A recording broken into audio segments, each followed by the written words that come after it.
Recentemente, ocorreu uma tempestade solar incomum no Sol, resultando na formação de um gigantesco desfiladeiro de fogo. O Observatório de Dinâmica Solar da NASA exibiu uma animação vívida dessa enorme ejeção de plasma carregado. O vento solar atingiu a Terra em abril de 2022. Em 9 de agosto, após uma erupção solar, partículas carregadas bombardearam nosso planeta novamente. Viajando a 600 km por segundo, colidiram com a magnetosfera da Terra, causando auroras. As luzes do norte eram visíveis nos estados dos Estados Unidos, de Maine a Nova York.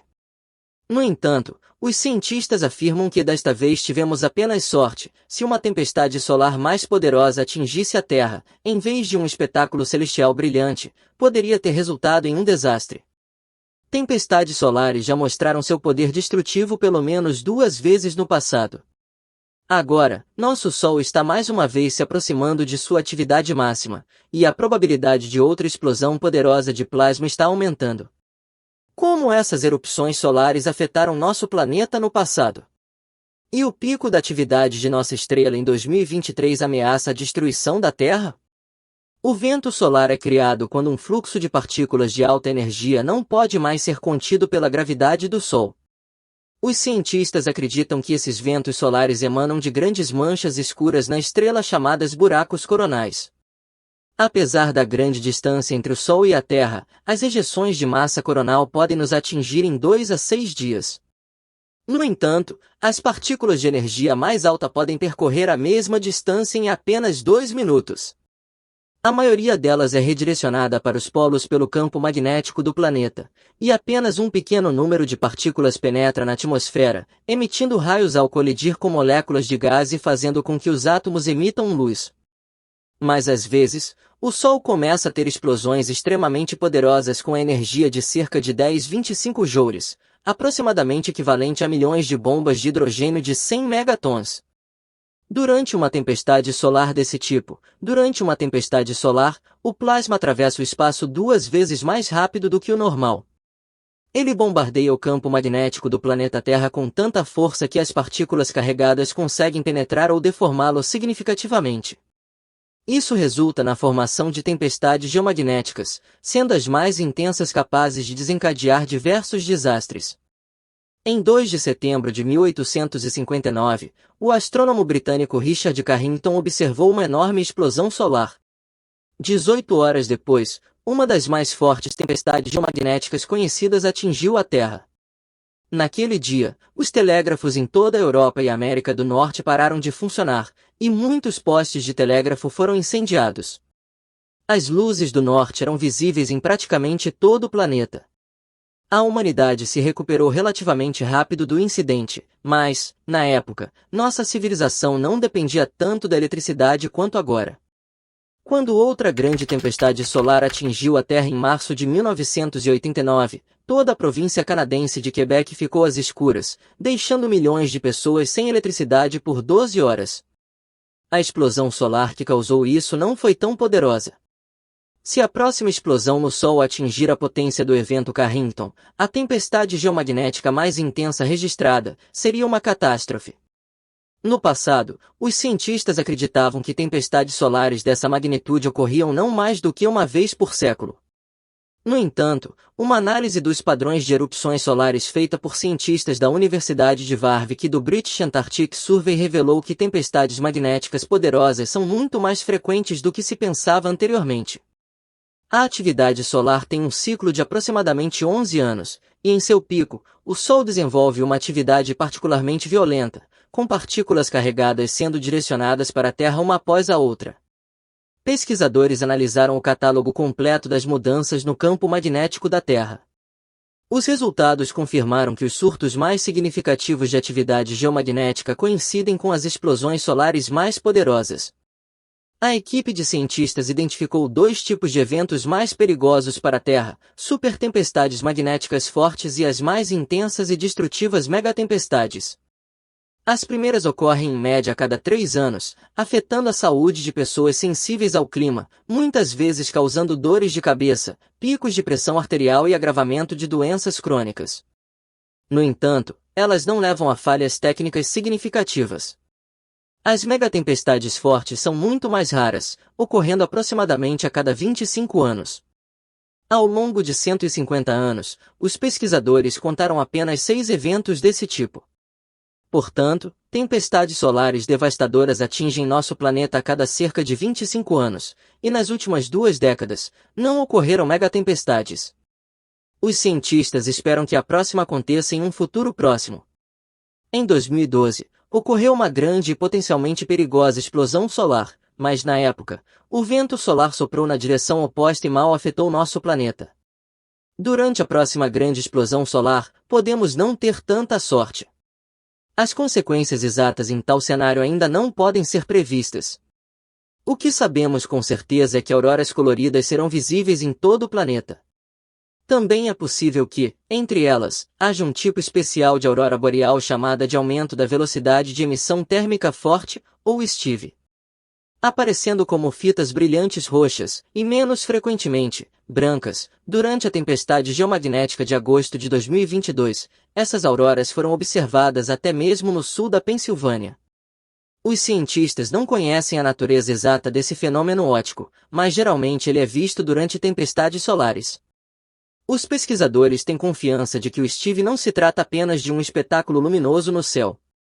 Pode estar acompanhado de uma megatempestade que causará grandes perturbações em equipamentos eletrônicos e de aviação, comunicações, interrupções na rede elétrica e problemas com satélites. Ela pode até atingir as profundezas do oceano, destruindo cabos submarinos de comunicações online. Isso levaria a um apocalipse mundial da internet que duraria vários meses ou mais. De acordo com algumas estimativas, os danos poderiam chegar a bilhões ou até trilhões de dólares.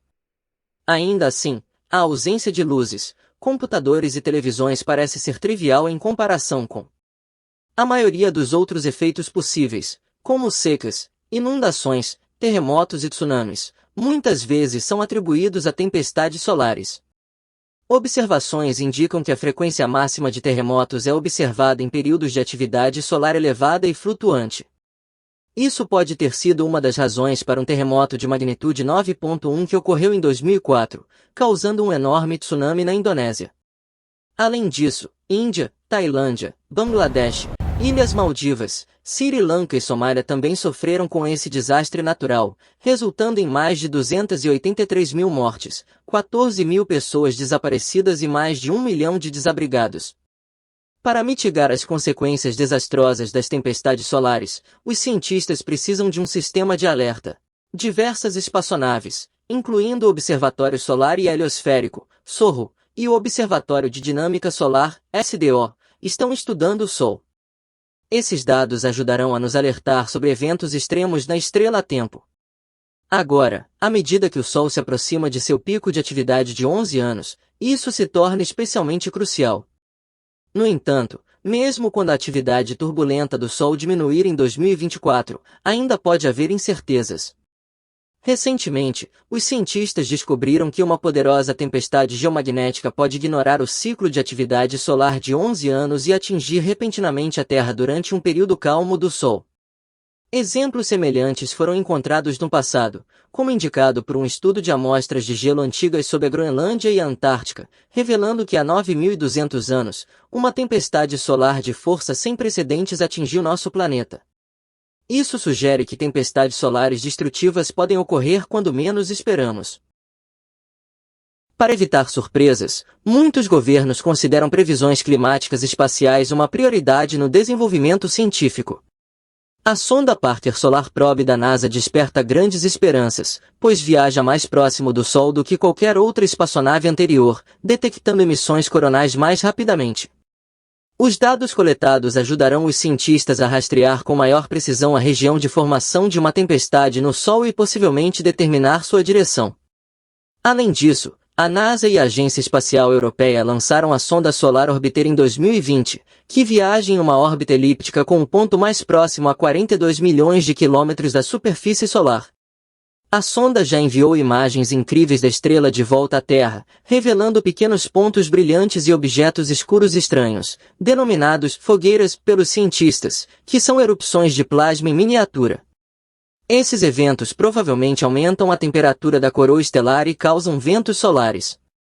Enquanto isso, outros pesquisadores buscam maneiras de proteger a Terra do espaço. Recentemente, inventores japoneses do Instituto Nacional de Ciência da Fusão desenvolveram um projeto de campo geomagnético artificial. Segundo os geofísicos, o campo próprio do planeta tornou-se cerca de 10% mais fino nos últimos 150 anos, e um dia pode não resistir aos surtos de partículas solares altamente aceleradas. A proposta envolve o lançamento de 12 anéis supercondutores ao redor da Terra para protegê-la, compensando apenas os 10% que foram perdidos. No entanto, talvez não seja necessário construir estruturas protetoras ao redor da Terra, pois elas já podem existir. As sondas espaciais da NASA descobriram uma espécie de barreira energética artificial ao redor do planeta, formada pela interação de ondas de rádio de frequência muito baixa com partículas cósmicas. Essa barreira foi identificada pelos satélites Van Allen, destinados a estudar elétrons e íons no espaço ao redor da Terra. Sinais de frequência muito baixa de radiotelescópios, geralmente usados para se comunicar com submarinos no fundo do oceano, criaram o que parece ser uma enorme bolha de energia envolvendo a Terra. Sua camada externa se estende quase exatamente até a borda interna dos cinturões de radiação de Van Allen, que coletam partículas carregadas do vento solar que mais tarde atacam a magnetosfera do planeta. Pesquisadores afirmam que, na ausência dessa bolha, o limite do cinturão de radiação seria muito mais próximo da Terra do que é atualmente. Nos anos 1960, quando as comunicações de baixa frequência eram menos comuns, a borda interna do cinturão de radiação de Van Allen estava a uma distância muito menor da superfície do planeta. Você acredita que esse tipo de escudo pode nos proteger das consequências das tempestades solares mais assustadoras? Ou devemos considerar outras formas mais confiáveis de nos defender? Deixe-nos saber nos comentários. E obrigado por assistir!